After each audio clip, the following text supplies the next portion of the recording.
Morning. গতকালকে রাত্রে প্রায় 10টা বাজে রাহুলের বাড়ির থেকে আইছি আমি পার্সোনালি। আমি কালকে রাত্রে প্রায় সন্ধ্যার পর যাইছি, হাইতে হাইতে বাড়িতে যেত আমি পড়তে প্রায় 10টা বাজে। বিষয়টা খুবই মর্মান্তিক, খুবই বেদনাদায়ক। এই ধরনের ঘটনাগুলি আসলে রাহুল ছেলেটা এলাকার মানুষের সাথে কথাবার্তা কয়ে সেটা দেখলাম আসলে ছেলেটা আসলেই নির্দোষ, বাট আইনের চোখে তো হে দোষী সাব্যস্ত বা হে দোষী। তাইলে যেভাবে হোক এলাকার মানুষ, সকল অংশের মানুষের সাথে মোটামুটি যতটুকু সম্ভব হয়েছে কথা কইছি, কথাবার্তা কয়ে বিষয়টা জানলাম, গভীরভাবে জানার চেষ্টা করছি।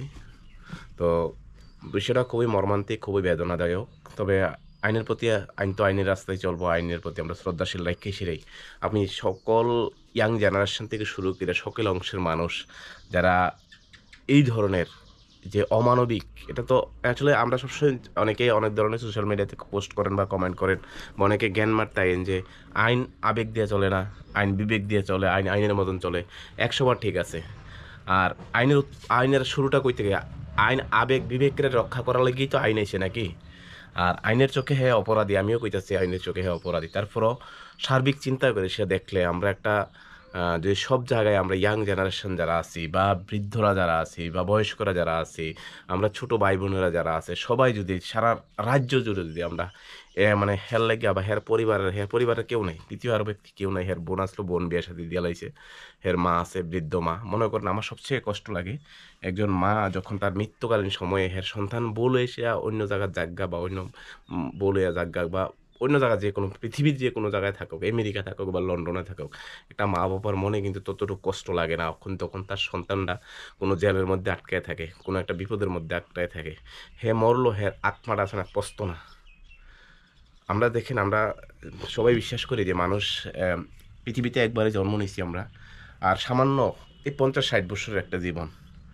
তো হের মা প্রায় অক্ষণে যে অবস্থা, যখন কথা শুনলাম আর কি পাড়া প্রতিবেশীতে, হের মা প্রায় এখন পাগল মতন হয়ে গেছে। আগের তো একটু মানে স্বামী হারা মনে করেন, তো এর বিষয়টা বুঝতে আছেন।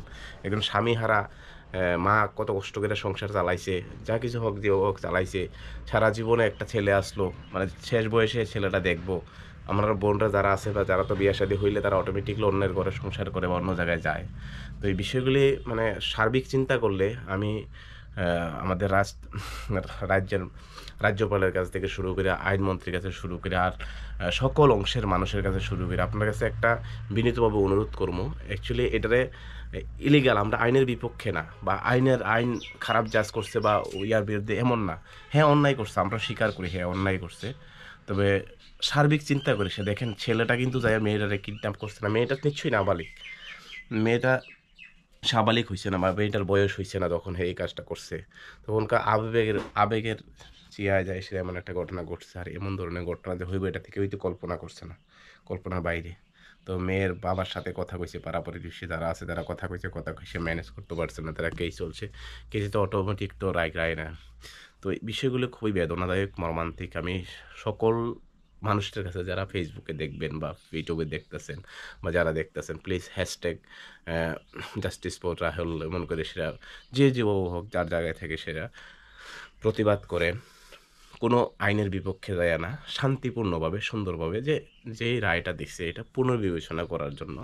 এর পরিবারের দিক থেকে হের ছেলেটা তো এত বড় অন্যায় করছে না, সমাজের তো খুন খারাপি অনেক কিছু করতেছে প্রতিনিয়ত, প্রতি সেকেন্ডে ভারতবর্ষ হইতে র্যাপ কেস যে হইতেছে, মার্ডার যে হইতেছে, দর্শন যে হইতেছে। যারা আপনারা জ্ঞান মারেন, আপনারা একটা দেখছেন পার্সেন্টেজ কত, রেশিওটা কত? প্রতিদিন প্রতি সেকেন্ডে কয়টা র্যাপ হয় জানেন? প্রতি ঘন্টায় 16টা র্যাপ হয় ভারতবর্ষের ভিত্তি, এই অবস্থায় আছে। তো এই জিনিসগুলি মানে খুবই কষ্ট লাগছে বিষয়টা দেখে। সে কালকে মানে বিষয়টা শোনার পর থেকে আমি নিজে মানে সবাই তো মনে করেন এই শেষ বয়সে মানে হ্যাঁ যখন জেলেতে বাই দিব, 20 বছর শেষে হ্যাঁ যে সময় বাই দিব, রাহুল যে সময় বাই দিব, হ্যার মা তখনকার মৃত থাকবো। একটা জিনিস জীবিত থাকতে যে আমার ছেলে আছে কিন্তু আমার ছেলে জেলে, অন্যায় করতো হ্যাঁ মনের বানাইতো আমার ছেলে দোষ করছে, অন্যায় করছে, সাজা পাইতেছে। কিন্তু হ্যাঁ নিজ ইচ্ছায় মেয়েটা হের কাছে আইছে, বারবার হ্যারে পোজ করতেছে, বারবার হ্যারে রিকোয়েস্ট করতেছে, বারবার হ্যারে আত্মহত্যার ধমকি দিতেছে, হ্যারে বিয়ে করার লেগে ইয়া করতেছে, প্রেশার দিতেছে। একটা মানুষের প্রেম প্রণয় সম্পর্ক থাকতেই পারে, ঠিক আছে? প্রতি সেকেন্ডে প্রতি মুহূর্ত ত্রিপুরা রাজ্যে যারা জ্ঞান মারেন তাদের উদ্দেশ্য হইতেছে, প্রতি সেকেন্ডে প্রতি মুহূর্তে কতজন মেয়ে কতজন ছেলে নাবালিকা বিয়ে দিতেছে ইয়া করতেছে, তার মানে কি তা মানে দেশ এমন হয়েছে যে আমি নাবালিকা বললে যাই কিছু তাই করবো। আর আমি বিশেষ করে কইতেছি আমরা যারা পুরুষ আছি, বিশেষ করে আমরার মতন মধ্যবিত্ত গরিব ঘরে যারা ছেলেরা আছি, আমরা তো প্রতি মুহূর্ত প্রতিটা সেকেন্ডে আমরা প্রতারিত হইতাছি। আমরা না মনের কথা কেউর কাছে কইতাম পারি, না কেউর কাছে শেয়ার করতাম পারি। প্রতিনিয়ত আমরার উপর অত্যাচার হইতাছে, ফ্যামিলিগত হোক, শারীরিক হোক, মানে মানসিক হোক, সব দিকে কিন্তু আমার উপর অত্যাচার হইতাছে। এরপরও সমাজের চোখে আমরা কি করবো, মানে কোনো কিছু করতে পারি না। এখন মনে করেন আমার মিসেস যদি চায়, হ্যাঁ আমার নামে কেস করতে পারবো, কিন্তু আমি চাইলে পারতাম না। আমার মিসেস যদি চায়, আমি এখন কষ্ট করে কাজ করে সেটা 50,000 টাকা জোড়াইছি, হ্যাঁ যদি চায় আমার 50,000 টা মুহূর্তে শেষ করতে পারবো, এটা হ্যাঁ দাবিদার।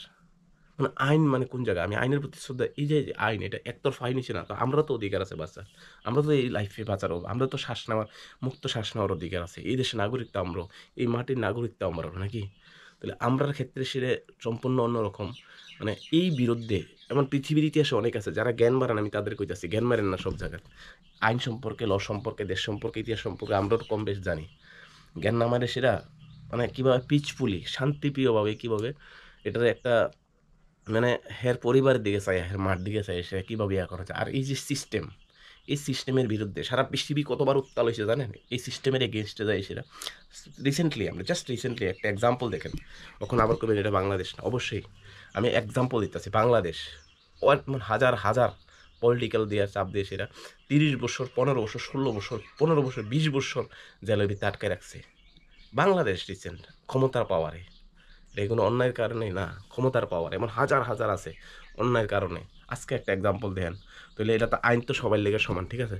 আজকে মনে করেন এখন এমনও আছে যা প্রত্যেক পাড়ার ভিতরে আছে, অনেক মানুষ দেখেন ক্ষমতার জোয়ার, এখন যেমন সিপিএম সরকার আছে, বিজেপি সরকার, সিপিএম সরকার নেতা পলাতক আছে, আবার যখন বিজেপি ও বিজেপির নেতা কিছু পলাইব, এটাও তাহলে এটাও তো আইন না, আইনের চোখে তো সব সমান না। তো তারা পলানো লাগে কিনে, নিজের বাড়ি করছে, হয়তো রাজনীতি করছে, এই দেশ লেগে করছে, তাই কিছু করছে, তো বাক স্বাধীনতার অধিকার আছে, তো হ্যাঁ পলাইছে কিরে, তো এটা আইন না। তো বিষয়গুলো এটা না, বিষয়টা হচ্ছে কি তা যা কিছু হয়েছে, মানে এটা বলার বাহিরে বা ইয়ার উপরে আমার খুবই বেদনা দেয়, মানে কথা বলে প্রকাশ করা যায় না, খুবই কষ্ট লাগে দেখলে। আর আমি সাহিত্যিকারে কমু প্লিজ তুমিও বিষয়টা দেখো বোন, দেখো একটা মানুষ, বারবার জন্ম নেয় না এই পৃথিবীর বুকে, মানুষ একবারই জন্ম নেয়, মানে ছোট্ট একটা জীবন, ঠিক আছে।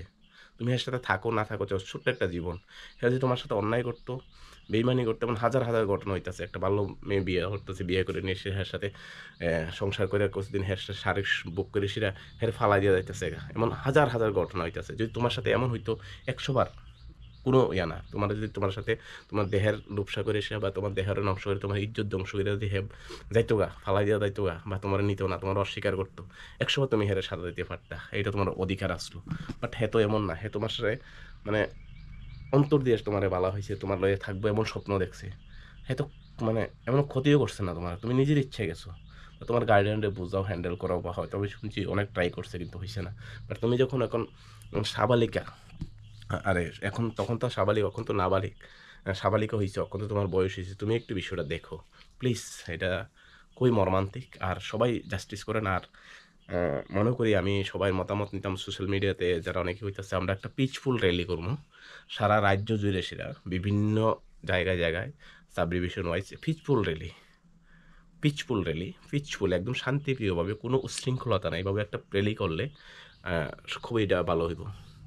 তো লাস্ট আবার কইতাছি, justice for Rahul, please share more and more and support